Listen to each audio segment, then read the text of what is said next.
A good day to all my viewers. Welcome to Dialogue. Before we introduce our guest, let me talk about one simple data. Globally, every year, more than 11 million people die because of one cause. Can you imagine? Maybe you all be thinking about pandemic, poverty. No, there is a hidden global enemy that we all have to face.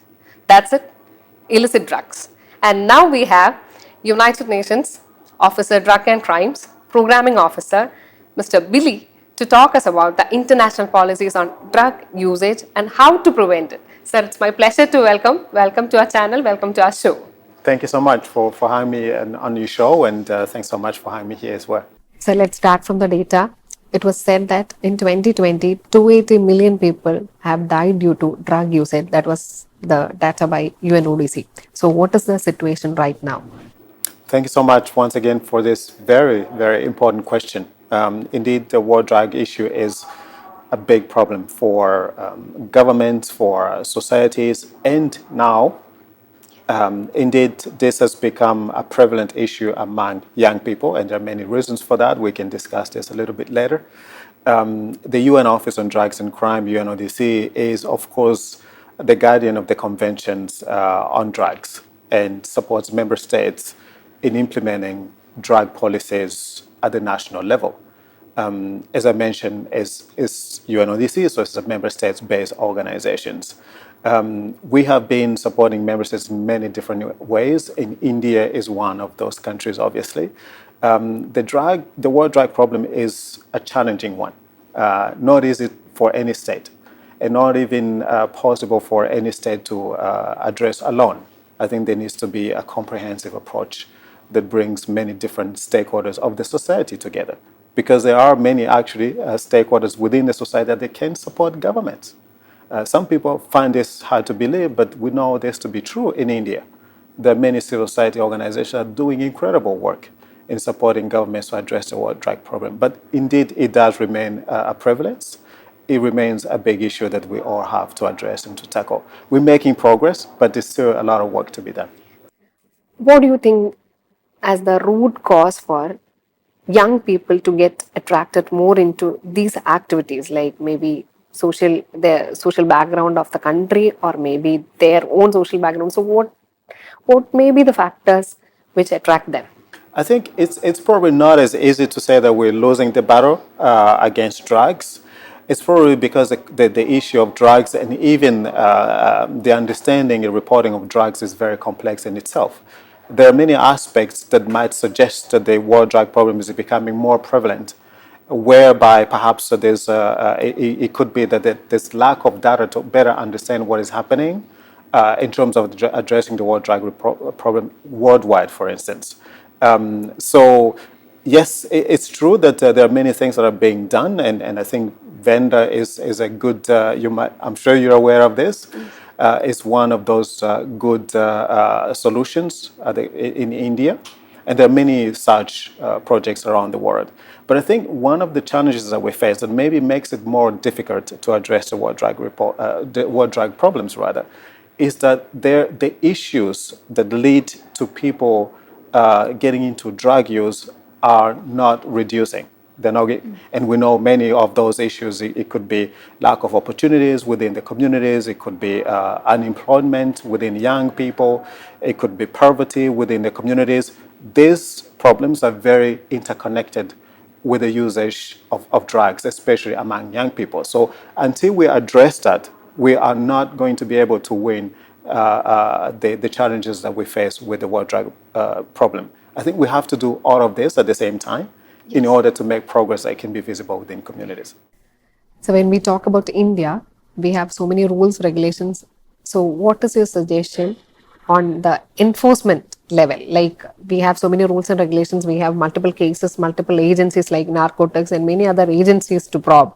But what is your take on the law enforcement aspect? How should we make changes to make it more strengthened?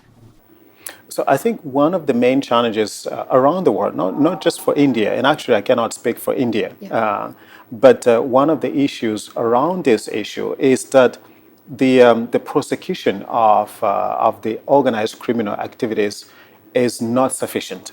One has to admit that. It's not sufficient. So therefore, organized criminal groups continue to get away with the acts of drawing especially young people into using drugs, which lead to them becoming part of organized criminal groups. So they engage in the other criminal activities within the communities, so therefore exacerbating the problem in itself. So taking it, if you will, taking it away from the drug issue to becoming an organized crime issue, to becoming a criminal justice issue. So you see how these issues are interconnected. So I think one of the areas where we can work more, where governments can work more, is in the area of prosecution of criminal activities in this regard. Many countries have legalized so many drugs. That's maybe for the medicinal purpose or maybe for any other reasons. But what do you think that if we legalize one thing, will the demand go down? Very important question, which I think the partners to be better respond to this question are the very countries that are putting these practices into place, right? So UNODC, as a member states-based organization, our role is to support states in implementing drug policies at the national level, right? How national governments implement that usually is to their discretion. Now, we have seen a number of cases where governments have taken different approaches in the interest of their own communities, right? So in that case, obviously, UNODC is always there to help and to support them in implementing those policies, and to advise them as much as possible to the risks that might be associated with that, but also to the opportunities that would be associated to, for instance, taking different approaches.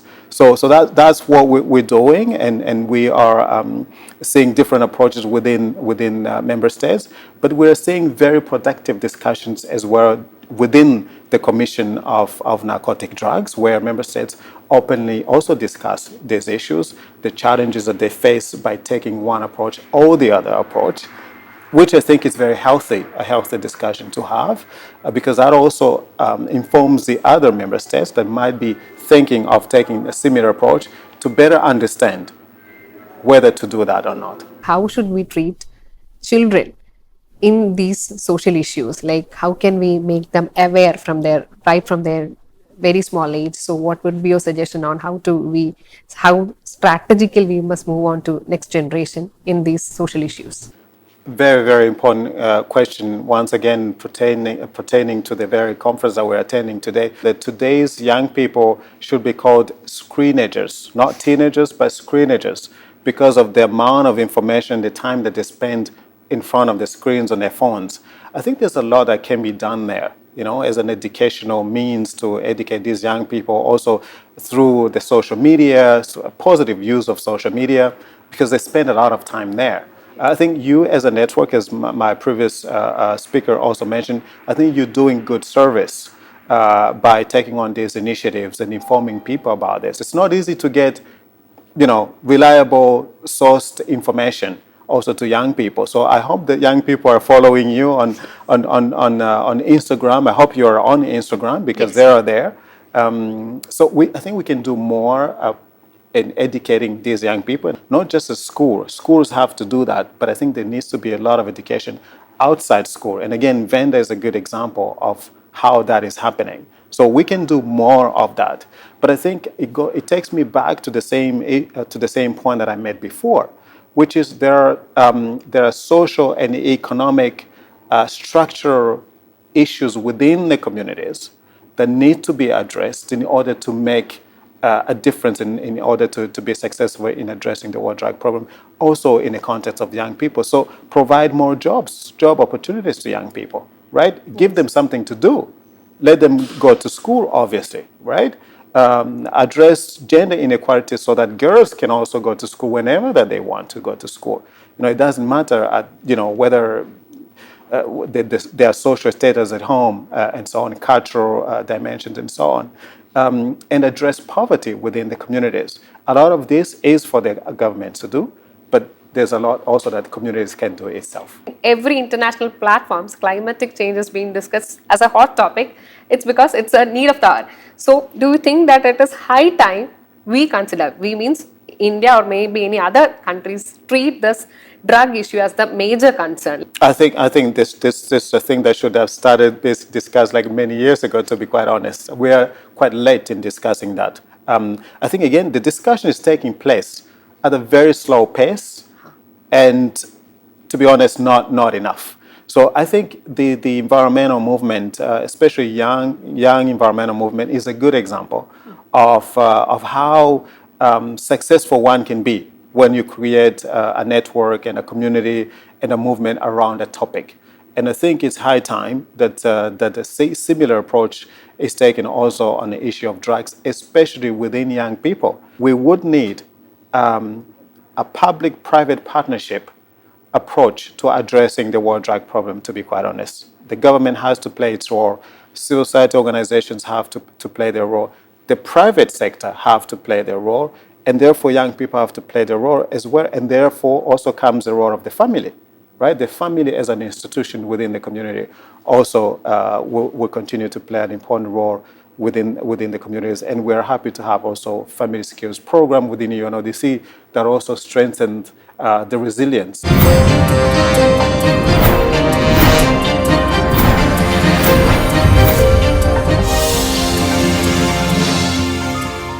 What is your take on the action taken against dark web criminal activities, and why is it happening again and again? What can we do in order to reduce them? You're absolutely right. A lot of the crimes are going into the darknet. And that's because it's difficult to monitor, it's difficult to control. It's a no man's land, basically. So one can do most of the things that you cannot do in a normal net, obviously. And that's why many organized criminal groups, including drug traffickers, are also operating there. I think there needs to be more regulations when it comes to the internet and the use of internet. But I think, again, there needs to be a lot of education for young people, right? Because I think it's all about prevention in the end. I think we need to do more to making sure that young people are not attracted to those things. I think that's where most of the effort should go. And obviously, that requires more funding, more resources, which we are not seeing enough of. Resources going to preventive measures is not enough. It's a drop in the ocean, so therefore cannot get us where we want to go. So I think it's prevention, so that at least we make sure that those young people do not even end up in a darknet, which is a very dangerous place for them to be. There are so many celebrities who act in films, who maybe social media influencers, who spread a wrong message in by endorsing some advertisement which showcase negative aspects like drug smuggling or drug dealing or something. So, what is your take? How responsible should be social media influencers or actors while they are dealing with advertisements like which in a way can influence young generation? Right now, as you correctly mentioned, some of them endorse, let's say the negative aspect of drugs and crime that we are talking about. It's interesting because in one of the youth consultations we had at UNODC, young people suggested that influencers and celebrities should be used as a voice to advocate for positive change, right? So I think if we're able to convince them, and there's a massive business around it, obviously, so that's where, again, the issue of public-private partnership makes a big difference. If we could make them advocate for the positive messages, because many young people look up to them, right, Yes. as role models. So if they can play that positive role as a role model, I think we will have more opportunities at least to turn the curve. Kerala, like how are we progressing in this, facing in this issue, or maybe any suggestions which you can put forward to our government, or any suggestions which you want to focus on how to work in Kerala on the basis of strategy, any strategy which you can give us as an advice, which UNODC can advise us. Well, Karen, I'm not sure if I should be able to advise you what to do, but This is the second time I'm in Kerala. I have to say that what I have seen in Kerala is very encouraging. I have visited a number of schools where young people are interested to learn and to act. And I was very surprised after going through a series of schools talking to them about staying away from drug use prevention. Some of them made video materials, a kind of campaign for other young people. So it's very inspiring to see young people willing to learn and to be educated, and then taking a step further to actually put that into practice for the other peers. So I would say go out and do more of this, absolutely. I think there can be always more funding put into these activities. I think there's not enough of this. So if there is a possibility to put more resources into this, it will go a long way.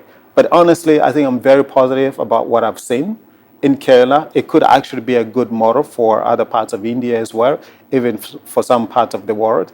So do more of that, I think. I think if you continue to do this, more of this will be encouraging. And also, there is a suggestion of adding such social lessons or social activities as a part of education curriculum. So what is your take on making our children aware about such social issues at their younger age and making them aware about the consequences? So what will be your take on all those suggestions and initiatives by the government? In schools, as part of the curriculum, but also as side activities, because there's so much to cover, right, within the program itself. And there are other school programs within the curriculum. So I think it should be both. So it's not an either or approach. That's why I say I present this as a comprehensive approach. Will you accept if our state government or maybe any other government bodies is ready for a collaboration? Oh, absolutely. I mean, we welcome any initiative from any government that wants to work with UNODC on addressing the World Drug Report. We are always sitting, waiting for these opportunities. So if there is an opportunity, we have the regional representative here at this forum who will represent UNODC. He will be our counterpart with the government. But even directly in India, I mean, I have got to know our colleagues from the Indian Permanent Mission in Vienna. We work with them directly. So if this offer is on the table, we are very much happy to take it on board and to work with the government of Kerala on addressing the World Drug Report. On addressing the World Drug problem itself. As a channel, Asianet News has initiated a program like Say No to Drugs. So how do you think that a media can play a role in preventing all those? Keep doing what you're doing. Yeah.